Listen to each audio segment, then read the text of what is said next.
Welcome to the Dynamic Leaders Podcast, the show that talks culture and leadership in sports with some of the most compelling coaches, athletes, and business people in the world. I am your host, Colin, and thank you for joining us today. Be sure to check out the show notes for any additional information you want to know about this episode, and you can also find my contact information if you'd like to say hi. If you aren't driving or in the middle of a run, please consider taking a minute and leaving us a review of the show on Apple Podcasts. This is the best way to help other folks find the show. And if you're feeling extra generous, hit share on this episode and post it to your social media handles. Thank you, as always, for all of the support. Don't forget, if you haven't already, to check out my Amazon best-selling book, Culture of Excellence: What We Can Learn from the Yankees About Leadership. This book is a fun and informative read that is filled with impactful stories that will become value adds to your life. I'm a little biased, but seriously, it's a transformative book. You can find that, training notebooks, swag, and information on the Leadership Academy workshop and trainings all in the show notes, or go to talent409.com. Okay, I am here today with Alyssa Osterdock, and Alyssa is a sports director and anchor, former Cameron Aggies softball player. Alyssa, I am always so interested when I talk to people specifically in your industry because of the responsibility that you have. I think about the old adage where you only know what you know. And for the longest time, pre-internet, pre-social media, the news was mainly responsible for how we got our information. And it still plays a large part in how we get our information today. But I'd love to start the conversation and get your feelings about, what do you think is the main responsibility that you have to your viewership, to your readership, in terms of how you report your news? And obviously we're talking sports news here. We're not talking, maybe some of the bigger things that are happening in the world, but I'd love to get your perspective on how you go about that responsibility. So basically, we cover 20 plus high schools, and then Midwestern State University that's here. And then we have Vernon College just down the road, and then Cameron University, where I went, just up the road in Lawton. And so, especially being just like a one person sports department, I kind of have to manage my time as to which ones I can get to, which games I can get to, who I can cover. And on top of that, coming up with story ideas for, like feel good stories or just anything interesting that's going on in the sports world. That's kind of up to me deciding whether or not I want to do this or where I want to go. When it's football season in the spring or in the fall, we do a show called The Blitz on 6. And during our 10 p.m. newscast, there's only 15 minutes of news. And then from then on, there's 25 minutes of football called The Blitz. And I'm not going to lie, I miss it. I'm enjoying the spring sports and everything, but that is pretty much the only sport that we kind of have to, not really have to, but we mainly focus on getting to every single game. On Fridays, I get 5 or 6 people from the station, usually photographers, other reporters that go out and shoot for me.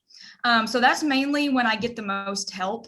Other than that, basketball season, baseball, softball, it's kind of on me to get the rest of all the sports. And so I guess it's really just important to me to kind of make sure that people understand, a lot of people will say, are you going to this game? Are you going to that game? But, and there's only one of me, and I have to be back for the 6 p.m. and 10 p.m. newscast.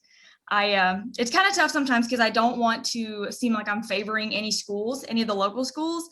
But at the same time, whenever I've got a school 15 minutes down the road that's ranked in the top 25 in boys basketball, and they're 15 minutes down the road, they're going to be on the top priority list to get down the road to get to that game. Yeah. And so, it's not that other schools aren't important. It's just that whenever our farthest viewing team is an hour and a half away, I can't go to their 5 o'clock game and be back for the 6 o'clock news and have highlights. It's just not going to happen. And so, what you said about social media, that's one thing that I do like to touch on is I really like the social media aspect when it comes to, sports, news, everything like that, because not only is it important to get all your information, from as many sources as possible, but, when it comes to these student athletes, I feel like it helps them out a lot too, because if you haven't noticed, the pandemic's kind of rocked the world of sports. And whenever I was being recruited back in 2013, 14, we were able to go to all these recruiting trips, camps, showcases. We could meet with coaches face to face. That's not allowed right now, especially with the NCAA Division I recruiting hold right now. They can't do face to face anything, and that's been extended now to May. And so these athletes are able to use their platforms on social media to put themselves out there, to put their highlight videos, to get anything out there that they can to get catch these coaches' eyes, which, it's never the same on the internet as it is in person, but, you got to work with what you can. So, yeah. Yeah. And I love, I think one of the things that you made clear is how important it is. You're reporting the local sports news. You're not really, in some cases, maybe, like you were talking about with NCAA eligibility, that affects obviously your local sports at Division I level, for example. But, you're really focused on those local sports. And I think that we see this all the time with like, businesses, brick and mortar businesses, or like the Walmarts, the superstores taking over all the mom and pop type of businesses and everything. And I just think it's got to be cool in a lot of senses to be, so focused on that local community and be able to build your relationships that way versus having to have your hands in so many different areas of the country, because it's such a big country that it would be really difficult, especially as one person, I feel like, to be able to cover all that ground. Oh, and definitely. That's one of my favorite things about being at a local station, is because I came from a small class 3A school in Oklahoma called Henrietta, Oklahoma.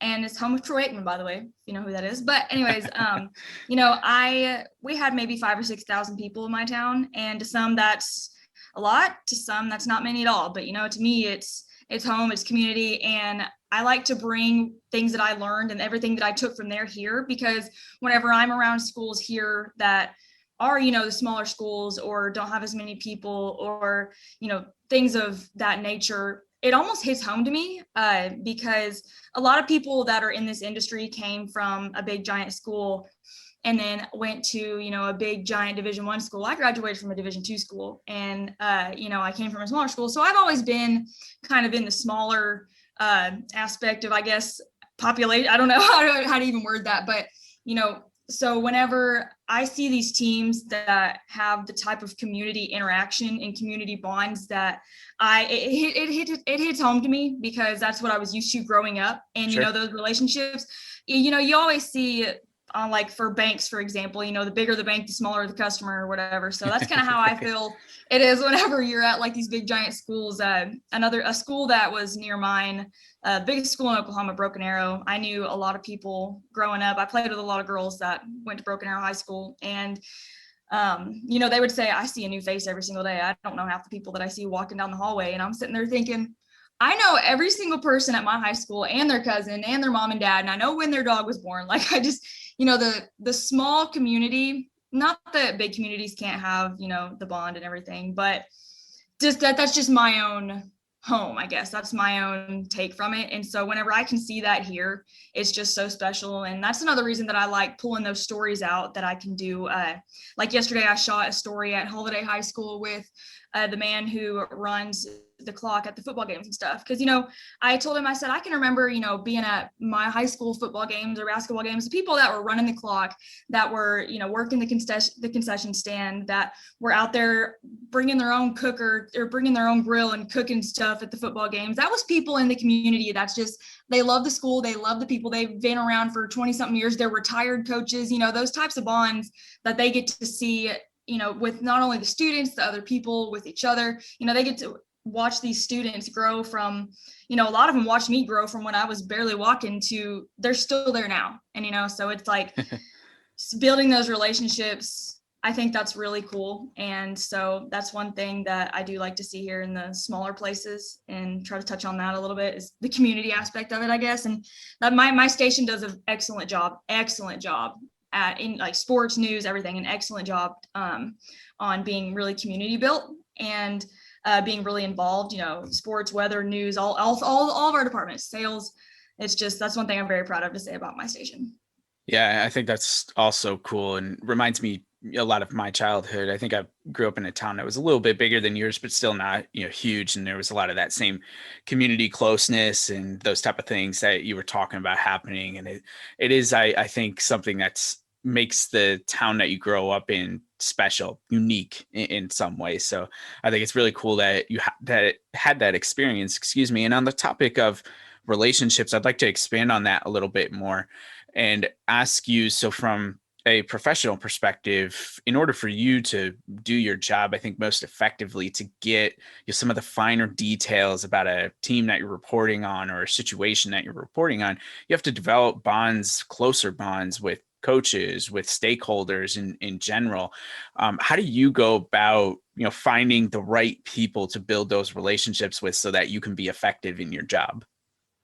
Well, one thing about me is I've never been afraid to, talk. And so, like whenever I was in college and I, 17 years old, stepped on campus my freshman year, they tell you to pick a major and I had no clue. And so did what the rest of the athletes were doing. I picked sports and exercise science, and I did my first semester and couldn't do any of it because the sciences were too tough and I did not know any of the math. And so I was, I remember stressing out to my mom and dad saying, I don't know what to do. Like, I'm not happy in this department. And they said, well, you're good at talking, so maybe you should do something in talking. And so I switched over to communication, and that kind of just builds the foundation as to my point that I'm making.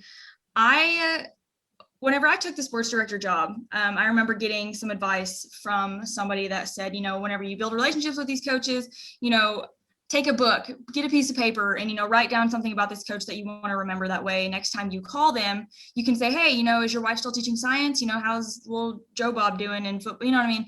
Just things like that. But, one thing about me is even whenever I was reporting news, I would always interview people and they would always tell me, thank you for talking to me. They say so many news reporters or so many journalists that speak with us, they get their information, whatever they needed to do their story, the bare minimum, whatever, and then they just leave. They said, hardly ever do we have somebody that actually, because I'll stick around and talk about whatever. I'll get there early and we'll be 10 minutes late starting the interview because we'll be just chatting about something else. And, I've been told so many times by interviews, I've never had a reporter stick around and actually talk and care about things and remember things. And so, and I brought up the book for a reason. He had told me, make a binder with every coach and, get some type of information, put it in there. That way, when you call them, you can ask them this personal question. And I've come to realize I don't even need that because I ask people so many questions and I pay so much attention and I, care so much about what people say that it's like, it just sticks with me. And so, I can remember my first week as a sports director, I started filming football preseason previews during their summer training camps. And one of the first places that I went was Henrietta, Texas, which it was kind of funny because it kind of almost hit home because I'm from Henrietta, Oklahoma, and both schools are black and gold. Both schools are about the same size. And so we had a lot of fun out there, and their head coach, Coach Johnson, he was kind of the first coach that I really got to build a relationship and like a bond with. And people from that school, I ended up emceeing for a little women's football event there. It was a great thing. The football coaches got together and put together this like little class on football, what it is for women who might not understand, moms, sisters, none of those kids should be married, but wives, anything like that, any female that wanted to come learn about football. So it's called Helmets and Heels. And I came and emceed that. And I met a lot of great people in that community and a lot of people that I'm friends with now on Facebook that I love seeing their kids' pictures. And, the last thing I want is to be remembered as somebody who was just strictly business.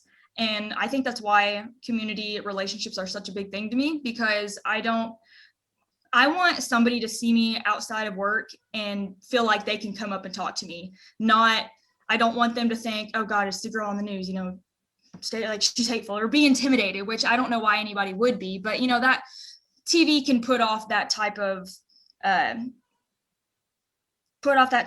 I guess, if you don't really know any better. But sure. Like I said, I want to always be the person that people see out in public and they feel like they can come up and talk to me, and people can interact with me on social media and know that I'm, we're all human, and I want to have relationships with everybody. And so that's one thing that I do love about Texoma and with my station is, like, once again, I'll repeat it, my station's so good about community, and I think that's really helped me expand in my community bond, because my station's so good at it. I feel like they understand whenever I run all these community stories and I do all this community stuff. And our evening anchors and our weather people, they're always doing things like that too, emceeing events or going and speaking to classes. And I'm going to go speak with Holiday Middle School's media tech class here in a couple weeks. And so it's just things like that. Like I said, I just want to build that type of community bond to where it's like, I love it. Sorry to interrupt, but I want to help you get fit. Christine here from Sweat with Sods. Being at home has a lot of people in a rut with their workouts, but you don't have to be. My HIIT at home workouts require no equipment and can be done in 30 minutes or less. And if HIIT isn't for you, I also design custom programs that can be done virtually, in person, or a combination of both. I put my years of experience teaching classes and personal training into all of my programs. I've worked with lots of people and helped them achieve very different goals. So what are you waiting for? Head to sweatwithsods.com today. And don't forget that as a listener to this podcast, you can get a discount with code DYNAMIC at checkout. Can't wait to hear from you. And now, back to the show. Yeah, I mean, you could definitely tell how passionate you are. It's really great to hear and to see it on your face. Obviously, the listeners won't be able to see your face when they're listening to this, but I'll tell them that you can see it. And it's just you don't always get that, not just in your profession, but in any type of profession. You get people who are just kind of there doing the job, and so it is really cool to see someone who's so passionate and cares so much about others, about building those relationships and being a part of the community. I mean, that's all such an integral part of what you do, and I can imagine some days it's probably a grind, and it is probably a little bit more difficult than we've talked about so far, but it is really cool to see the passion come out of this conversation so far. And yeah, and with that, I want to switch gears a little bit. You've mentioned your past softball career, and I have some notes here in front of me that you were a multiple all-state and county selection in high school before playing at the Division II level, as we mentioned earlier. I'm always curious if there's like an it moment for athletes that get to play at that next level. And if there was a moment where they said like, okay, if I turn it on, if I continue to do this, I'm going to be able to maybe pay for my education and continue to play the game that I love. Is there a moment that stands out for you that you were like, oh yeah, I have it, I can move on? Well, whenever I was little, I started playing t-ball whenever I was, I think, 6 years old. And my parents loved to tease me about this story. So I was playing t-ball in Henrietta, Oklahoma. And I guess apparently, I don't remember because I was so little, but I ended up quitting after the first practice because I told my mom the practices take too long. And so they were like, nope, she's not going to be an athlete. And it wasn't about 2 years later, maybe my childhood friends and I decided that we were going to play softball again. And then my friend, Allie Taylor, she used to be Allie Flannery, her dad and a few of the other dads, came together and built a softball team. And her dad had a field at their house. And so we were called the Henrietta Dynamites, and we played together all up and through high school with school ball, and, made it to the state tournament every single year in fast pitch and slow pitch, made state championships, state finals. We were very competitive, and we all knew that, that was our sport. Both my parents played basketball. I was supposed to be a basketball baby. And so, but then whenever we realized at a young age that if I was going to make it in any sport, it was going to be softball. And so whenever I was in middle school, I stopped playing basketball. I stopped running track. I stopped doing other sports, and there's no really reason behind that other than I had watched 6 of my friends on the basketball team tear their ACL within a couple of years. And so, to me, I'm not like, I definitely push multi-sport athletes, but we just knew that for me, it was the best decision because I wasn't an all-star in any other sport, and I did not want to risk losing my scholarship for softball, any scholarship opportunities. So I ended up just not playing. I wasn't real passionate about basketball like I was softball. And so honestly, I think that might be what helped push me over the edge, is knowing that I was so dedicated to it and that it really was my entire life. I've been known my whole life as a softball girl. And so I guess really just knowing that I've been so passionate about it since I was little, and we knew that that was the only sport that I was going to actually do something in. Yeah, that's kind of what was the deciding factor for us. But so yeah. Yeah, no, it's great. And I'm curious, so we just talked about, maybe some of the differentiating factors of your professional career and why you're successful. And some of that is the passion, and as a result of that, the extra mile that you go for your work. And so I'd love to flip this now onto the softball side, because it seems like you were just as passionate about softball and wanting to get better and wanting to stand out and earn that scholarship. What were some of those aspects, some of those drills, some of the things that you were doing as an athlete to make sure that you were able to earn that scholarship that you eventually got? Taking the professional and the softball side of it, I've always pretty much had to work hard when it comes to softball. My family wasn't the type that just expected me to have a starting spot. It was always, if you want to play, you better be good. You better be better than the next person. Right. And on top of that, I was raised by, a drill sergeant. And so I've never really been one that's been super soft when it comes to hard work and things like that. And so I guess really just, I don't know, growing up. Okay, repeat the question a little bit. I just kind of lost my train of thought. No, that's okay. We're just trying to get some insight into what was the work that you were putting in that kind of separated you from the pack and made it so that you were able to earn the scholarship eventually.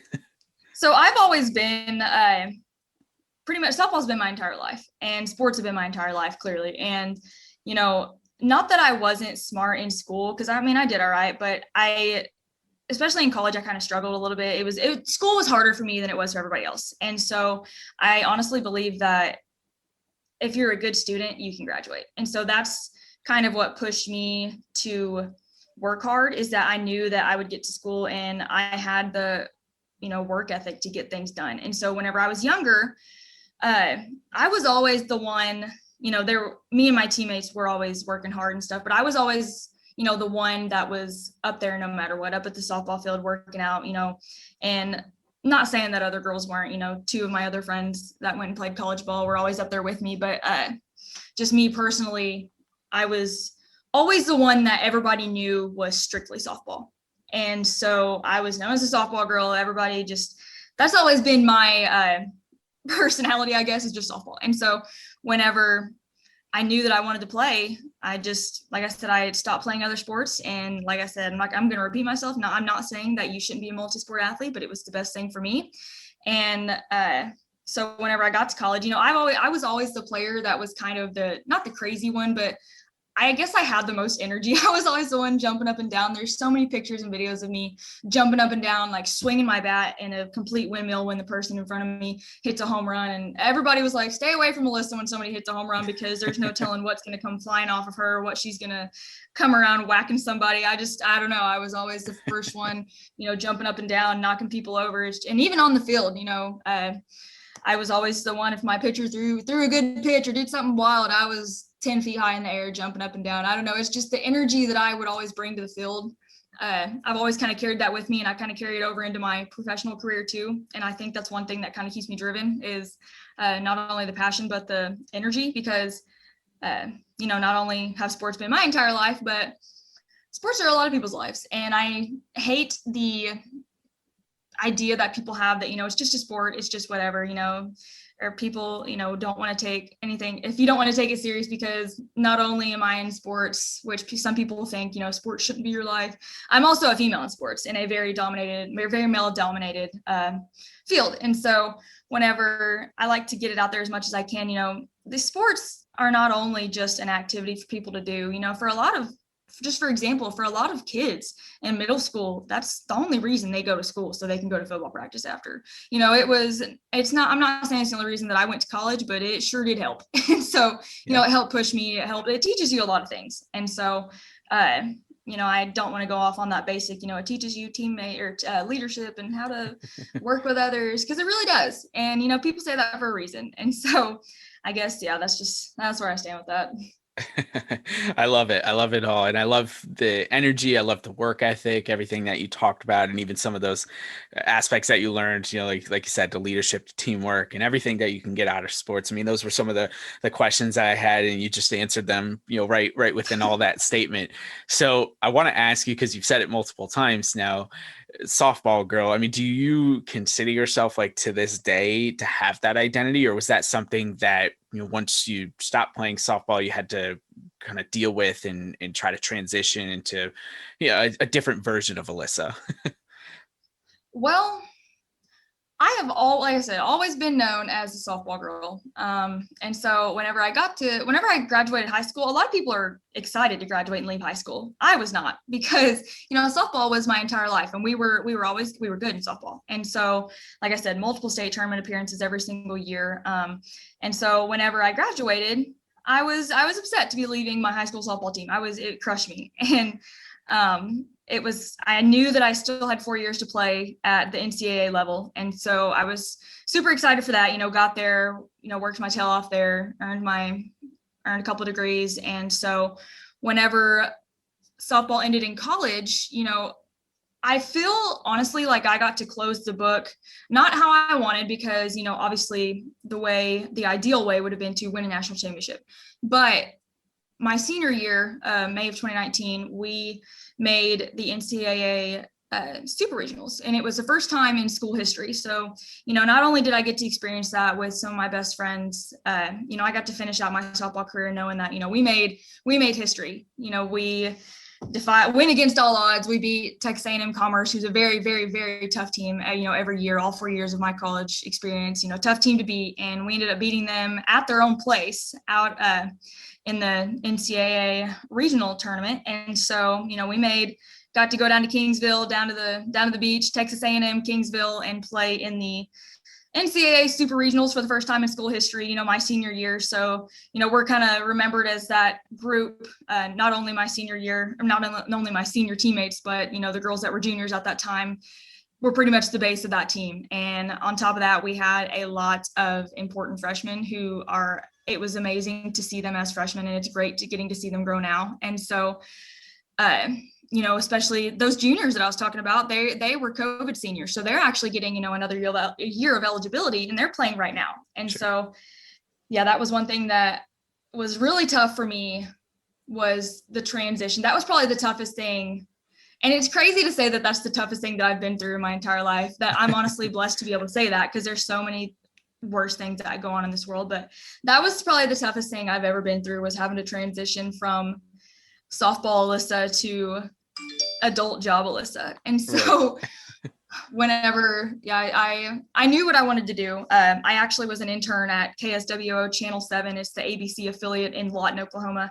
I interned with them in college. And so they are sister stations with KAUZ Channel 6 in Wichita Falls. And so I knew the news director and the assistant news director, and I knew the sports people there. And a lot of people at Channel 7 were Cameron University graduates. Cameron, where I graduated from, they have a very, very, very good TV department. And so, I don't know if this still stands, but whenever I was in school, we had the only LED lit TV studio in Oklahoma, over OU, over Oklahoma State, over Tulsa. We had, the top one. So I was very proud to be able to come from that. And I knew that I didn't know where my TV career was going to take me. And so whenever I did transition, it did help me to go from sports to my real job, because I knew that I was going to want to end up in sports one day. But, I started out in October of 2019 as a news reporter. And so some things got shifted, COVID happened. Our old sports director, Brian Stroll, he moved to morning anchor. And so then I was switched over to sports, and I knew that, like I said, I knew that I wanted to end up in sports, but I did not know it was going to happen that soon. And so that's one thing that kind of helped, not really light a fire under me, because I've always kind of had that fire, but it just made it even easier to start the grind. I usually go in from about 2 to 11 p.m. And because I do the 6 and 10 p.m. sportscast in the news, I'm up at a lot of times early in the morning, doing things. And like, especially whenever I'm shooting the training camps for football teams in the summer, they're doing practice at 6 a.m. So especially the schools that are an hour away or so, I'm waking up at 4 a.m., going out there, shooting that stuff, filming it, loving every second of it. I don't feel like I ever work whenever I'm doing things like that. And so, I'm out there waking up that early and going to bed and getting a couple hours of sleep, but I don't even mind it because that's what, I guess I'm just trying to say, that's what helped drive, is I knew that I was going to love what I was doing. And it's one thing that I'm kind of been good at, building those relationships, building those bonds. I've always been a people person. I don't like being like by myself. And so, I mean, it's not that I can't be by myself. It's just, I would prefer the company of people because I like the interaction. I like, talking clearly. And so that's one thing that kind of drove me, is knowing that I was going to enjoy it so much.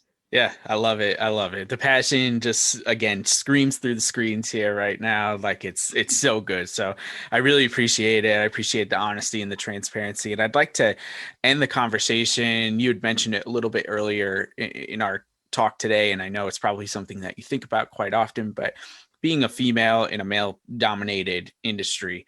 And I just would love to hear quickly on not just like your perspective on it, but what are some tips you have to fellow females who are trying to enter into this industry, want to break through? Like what are some things they can do to get into a position like you have and to love their work the way that you do? Well, it sounds kind of cliche, but following your dreams really does help. And so it's kind of funny. Whenever I was little, I was 4 or so maybe, my parents have a video on one of the old, do you remember the big giant VCR cameras that were of course from like the Stone Age? We ended up getting some of those and we were able to watch them. We ended up getting a new camera not long ago, so we could watch those. You have to rewind them. And we ended up finding some videos of me whenever I was about 4 years old. And I would make my parents sit on the couch and I would draw them like a weather forecast or a news forecast. And I would stand up there at 4 years old and I would tell them what the weather was going to be like in Jupiter.